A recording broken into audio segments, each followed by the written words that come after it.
Hello everybody and welcome back inside the box for another episode of Gunpla Kitbash with me, Kukamatsu. Well, the build portion of the project is complete. I've learned a lot. I feel like I've gained a lot of confidence in the reshaping stuff, and now it's time to paint. So, let's jump right in.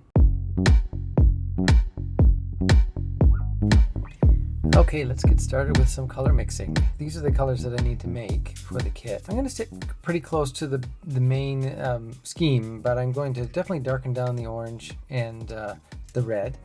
And my plan with the white is I'm going to use this flat white XF2, but I'm going to mix a tiny little bit of flat yellow into it just to warm it up a little bit. And I'm actually going to do that in this whole jar because I like this having this available for other kits as well, so I'm going to use the whole jar to do it. So the idea here is to make a warmer white that if you just saw it by itself you would say, oh, that's white, and it's not until you see it beside another white that you realize, oh, it's a little bit warmer, it's got a tiny bit of yellow in it. So I don't want it to look yellow, I just want it to be a little bit warmer. So I'm just going to start really slowly and put a little bit on the end of the mixer, put it in there, maybe a little bit more. Even that is probably enough to get what I want. See, it still looks white, but it definitely has a nice slight yellowiness to it. I take a bit of the original white and put it on the palette here, and then put some of the yellow white, then you can definitely see the difference. And then for the yellow itself, I'm actually going to use just the straight XF3 flat yellow. For the orange, I do want to make it darker, so I'm going to use the orange X6. I do like the paint to end up flat, and this is a glossy paint, but I will solve that problem by painting a flat clear on it at the end. What I'm aiming for here is a kind of a rusty orange, so I'm going to add some of this linoleum deck brown. I have a few different browns, and I was looking at them, and this one has the most kind of orange in it already, so I think that it'll work the best. And I'm just going to add a very small amount to begin with, because I think this will already do a lot. That's basically all I was looking for, is just a little bit less saturated than the straight up orange. This worked out pretty nicely. There are some black parts in the kit, for example, like in that space there are a couple of things like that. So for those situations, I'm going to use XF85 rubber black. And then there are just a couple of little red pieces on the waist unit. So I'm going to make a darker red using flat red XF7 with a tiny bit of XF8 in it. Let's try just the smallest little amount to begin with. Maybe a tiny bit more. There we go. That's just giving a nice deeper red.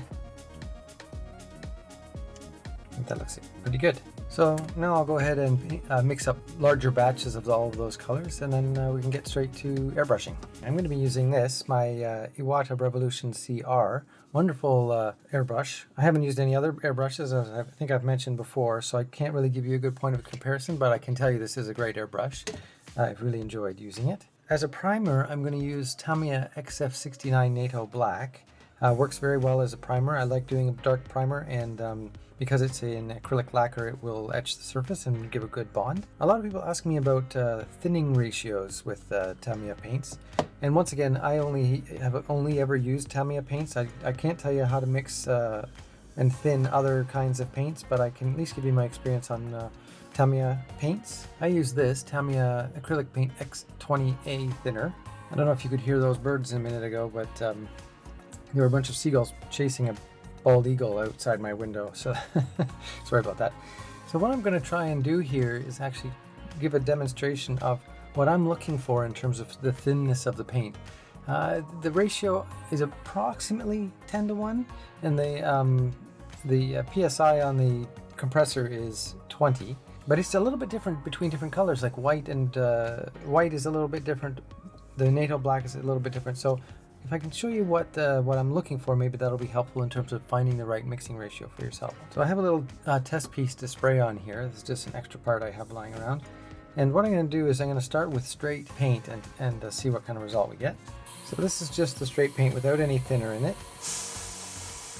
You can kind of see that it's a very flecky kind of result.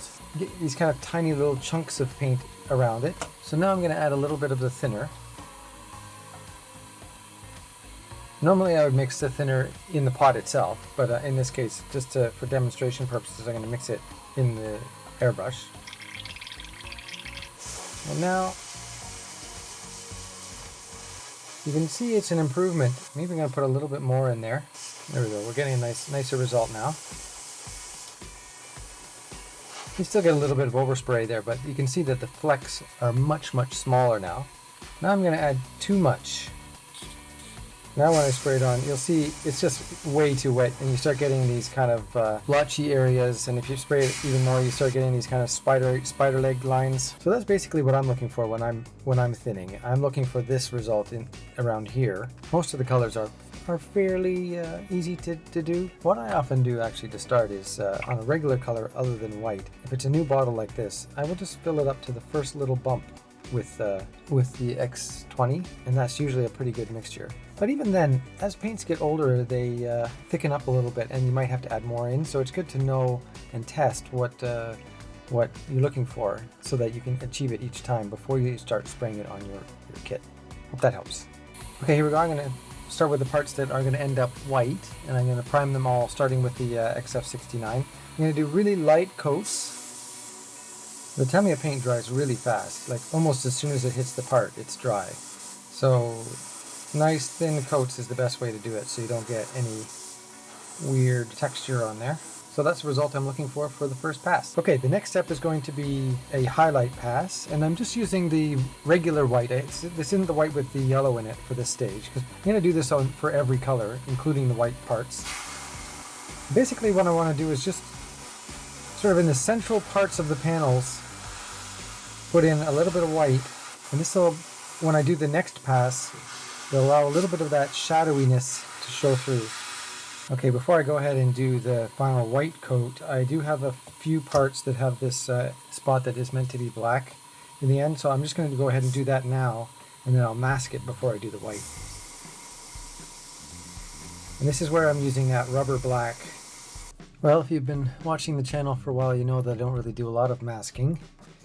But occasionally I have to do it. I don't really particularly enjoy masking, to be honest. I like to try and keep the parts separate and then paint them separate colors and then put them back together. But occasionally I do come across a situation where I need to do masking, like now. I'm using the Tamiya masking tape. I recommend this over regular like hardware store masking tape for sure. It's much finer and easier to use.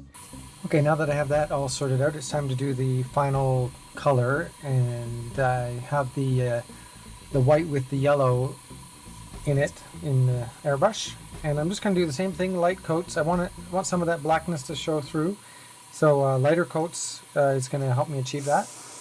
How much of it you let show through is kind of up to you.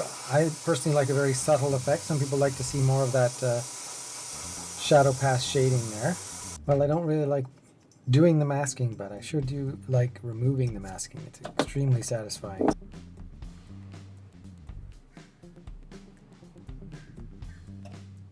So all the white pieces are done now, and I basically just have to repeat the whole process with the colored pieces. I'll do everything exactly the same, except that the last coat will be a different color rather than white. Okay, and there we go. Everything is done now.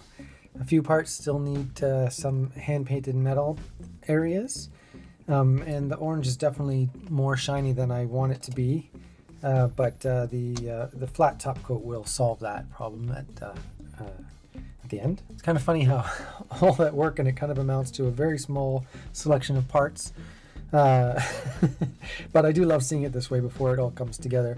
And of course I still have all of the parts that have to be painted to look like metal to do, but that'll be next time. And that is the end of the episode. In the next episode we're going to start painting some of the metal parts using a hand brush technique. So if you enjoyed the video, I'd appreciate it if you give me a like down below. Check out the playlist for previous videos. Subscribe if you want to follow along, and we'll see you in the next one. Bye-bye.